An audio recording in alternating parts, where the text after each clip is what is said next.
Daniel Ricciardo's final message to fellow AI Oscar Piastri in a moment of poignancy and bittersweet reflection. Daniel Ricciardo, the beloved Australian Formula One driver, revealed a touching farewell gesture with his compatriot Oscar Piastri. Ricciardo's final helmet swap, a symbolic tradition among drivers, took place with none other than fellow Aussie Piastri, marking a heartfelt conclusion to his turbulent Formula One career. On Friday morning, Ricciardo shared a series of behind-the-scenes photos on Instagram, offering fans an intimate glimpse into his final race weekend at the Singapore Grand Prix. For many, it was an emotional reminder of how his 2023 season ended, not with the celebration and fanfare one might expect, but in a cloud of uncertainty and abrupt decisions. The 35-year-old's career came to an unexpected halt at the Marina Bay Street Circuit, despite a valiant effort on the track. Ricciardo was blindsided when the official announcement of his replacement by Kiwi driver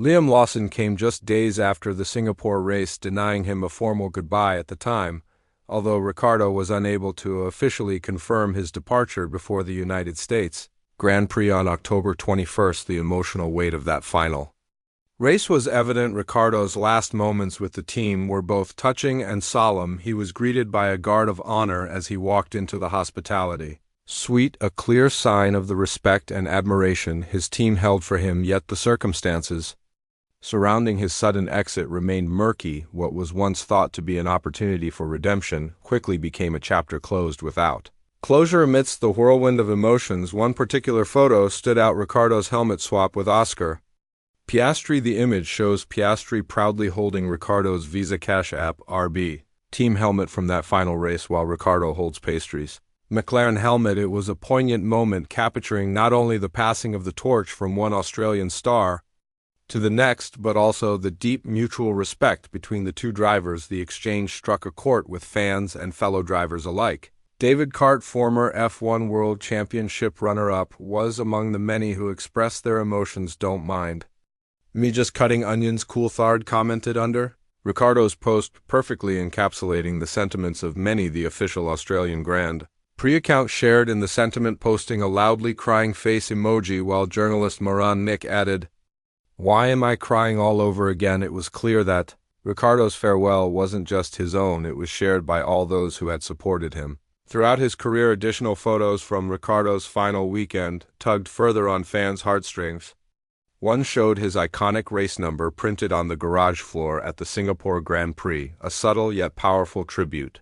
Another image captured his helmets and gloves carefully arranged on the ground, resembling flowers at a tombstone, a symbolic gesture for career that had left an indelible mark on the sport. Yet even in the face of this somber farewell, Ricciardo's infectious grin remained. He posed for a photo with his team, flashing the famous smile that had made him a fan favorite. While his future in Formula One may be uncertain, his legacy is far from over. Shane Howard, the chief of Aussie Supercars, extended a warm invitation to Ricciardo, suggesting that the Australian driver would be more than welcome to compete in Australia's premier motorsport category. However, Ricciardo has shown no interest in transitioning to American motorsports such as IndyCar or NASCAR. His future remains a hot topic, and many are curious about where he will land next. Despite the affection from fans and colleagues, not everyone shared the same sentiment.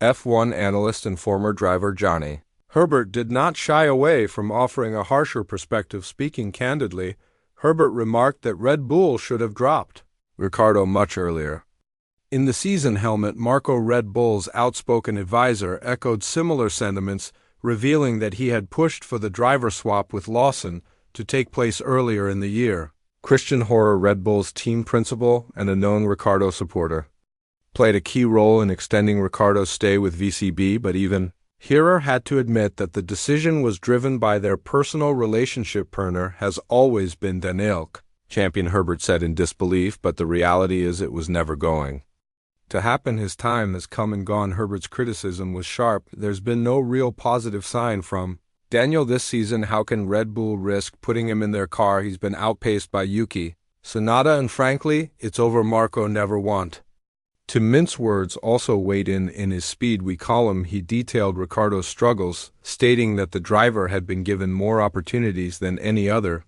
but failed to deliver the consistent performances necessary to justify promotion to Red Bull Racing. The veteran advisor went on to add that the lack of Ricciardo's once famous killer instinct was a significant factor in the decision. Even so, Ricciardo's final race was not without its moments of brilliance. He set the fastest lap during the Singapore Grand Prix, a worthy parting shot in his swan song. However, Marco made it clear that while this was a fine farewell performance, it wasn't enough to overshadow the inconsistencies that plagued his recent seasons.